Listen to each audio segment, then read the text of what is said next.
নমস্কার বন্ধুরা, শ্রাবণীর পাকঘরে সবাইকে স্বাগত জানাই। আজকে আমি বানাচ্ছি পনির মশলা কারি। দারুণ স্বাদের পনির মশলা কারিটা কেমন করে আমি বানাই সেটাই তোমাদের সঙ্গে শেয়ার করছি।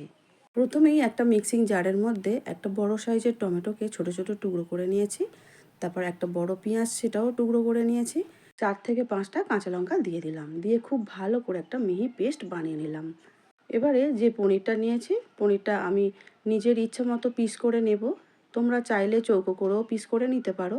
তারপরে হালকা করে নুন আর হলুদ মাখিয়ে নিয়েছি। এবার কড়ার তেল গরম হয়ে যেতে সাদা তেল দিয়েছি অবশ্যই। পনিরগুলো এপিট ওপিট করে হালকা রং আসার পর্যন্ত অপেক্ষা করার পরে ভেজে তুলে নিচ্ছি।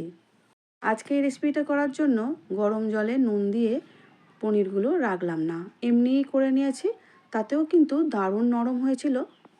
এখন কড়াইয়ের যে তেলটা অবশিষ্ট ছিল সেই তেলের মধ্যে 1/2 চামচ রসুন, 1/2 চামচ আদা বাটা দিয়ে দিলাম, আর অল্প করে একটু গোটা জিরে সাইডে দিয়ে দিলাম। জিরেটা একটু এদিকে ভেজে নিচ্ছি আর ওদিকে রসুন আদা ভেজে নিচ্ছি। তারপরে যখন জিরেটা ভাজা হয়ে যাবে ঠিক সেই সময় আদা রসুন একসঙ্গে মিশিয়ে দিয়ে ভেজে নিলাম। আর 1/2 চামচেরও কম একটু চিনি দিলাম, দিয়ে আবারও একটু ভালো করে ভেজে নিলাম।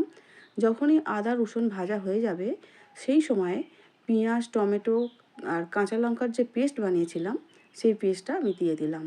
পেস্টটা দেওয়ার পরে আবারও খুব ভালো করে ভেজে নিচ্ছি। আর দেখতেই পাচ্ছ তেল ছেড়ে বেরিয়েই আসছে। সেই সময় আমি এখানে দিয়ে দেবো অল্প অল্প করে লঙ্কা গুঁড়ো, হলুদ গুঁড়ো, জিরে গুঁড়ো, ধনে গুঁড়ো সব একসঙ্গে দিয়ে দেওয়ার পরে আবারও মিশিয়ে নিচ্ছি। যেহেতু পেঁয়াজটা পেস্ট করা ছিল সেই জন্য খুব ভালো করে কিন্তু ভেজে নিতে হবে, নাহলে কিন্তু খেতে ভালো লাগবে না। এখন কালারটা ভালো হওয়ার জন্য 1/2 চামচের মতো একটু কাশ্মীরি লঙ্কা গুঁড়ো দিয়ে দিলাম। আর নাড়তে নাড়তে দেখেছো কত সুন্দর ভাজা হয়ে গেছে। আবার তেলটাও কিন্তু ছেড়ে এসেছিল। এবার মিক্সিং বাটি ধোয়া জলটা আমি দিয়ে দিলাম। 1 চামচ বেসন হালকা করে ভেজে আর অল্প জলে গুলে রেখেছিলাম, সেটা আমি এই মুহূর্তে দিয়ে দিলাম। দিয়ে খুন্তির সাহায্যে খুব ভালো করে মিশিয়ে নিলাম। তারপরে দিয়ে দিচ্ছি স্বাদ অনুসারে নুন। নুনটা দেওয়ার পরে আবারও খুব ভালো করে একটু মিশিয়ে নিলাম। গ্রেভিটা কিন্তু এখন ফুটে উঠেছে, ঠিক সেই সময় ভেজে রাখা পনিরটা দিয়ে দিলাম।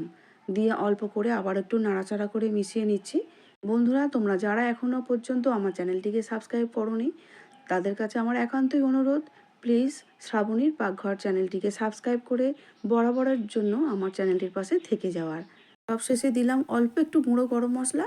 বন্ধুরা, তোমরা একবার আমার মতো করে পনির মশলা কারি বানিয়ে দেখো, দারুণ খেতে হয় কিন্তু। ভাত, রুটি, পরোটা সব কিছুর সঙ্গে দারুণ লাগে। সবশেষে দিয়ে দিলাম অল্প একটু ঘি। গ্যাসের জোরটা কিন্তু একদম অফ করে দিয়েছি।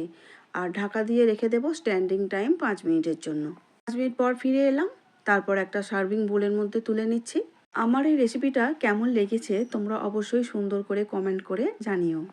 আর তোমরা বন্ধুরা আমার রেসিপির নিচে এত সুন্দর করে কমেন্ট করে লেখো, আমার পড়তে কিন্তু খুব ভালো লাগে। তোমাদেরকে অসংখ্য অসংখ্য ধন্যবাদ। তোমরা খুব ভালো থাকবে, সুস্থ থাকবে। দেখা হবে অন্য দিন অন্য ভিডিও নিয়ে। আজ তাহলে আসছি। ভিডিওটা দেখার জন্য অনেক অনেক ধন্যবাদ।